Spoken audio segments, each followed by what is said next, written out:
ko'pchilik gapiryapti ekan-ku, kasal bo'lib qoldi, o'lyapti ekan, advokatimiz kirdi, ancha pul ketdi deb gapirib yotishibdi-ku, Hidoyatxon.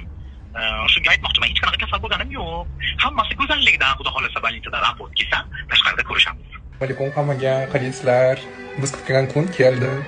Men tirikman, sochlarimni kalga olishmadi, haqli g'iybatlarga ishonmanglar. Normal emas. Biz 2025-yili 13-dekabr kuni chiqib ketganmiz qamoqxonadan. Просто advokatlarimiz bizga ruxsat berishmadi Instagram ishlatishga. Hozir ruxsat berildi.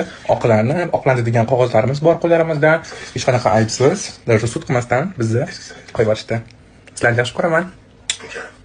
Biz bu kunda qancha kutdik, davomli chiqqandik. 13-dekabrda chiqqandik. Просто Instagramga chiqishimizga ruxsat berishmaganda bugun ruxsat oldik. Короче, biz sizlar bilan biz sevib yashaylik. Assalomu alaykum Instagram xalqi. Hammaga assalomu alaykum. Biz bu kunda juda ham qo'rqdik va hammamiz birga bu yerda Instagramda yana ko'rishib go'zallikda, voqelikda. Assalomu alaykum hammaga. Yaxshimisizlar, tushimizlar. Biz qamoqxonadan chiqdik. Keyin ko'p kishi aytganidek, bilmayman, ko'p kishi aytdi, sochlarini olib tashlashgan deyishibdimi, emchaklarini olib tashlashgan deyishibdimi, hammasi joyida, hammasi yaxshi, soppa sog'lommiz, Xudoga shukr.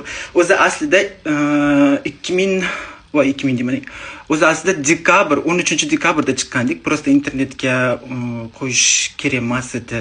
Shujicha vaqt bor edi. O'shaning uchun internetga chiqmay turgandik, ko'p narsa hal bo'lgunicha. Biz erkaklar qamoqxonasiga tushganimiz yo'q. Spetsialniy shu LGBTlar uchun qamoqxona bor, o'sha yerga tushdik. Ko'rib turganlaringdek hammasi joyida. Biz chiqdik. Shunaqa.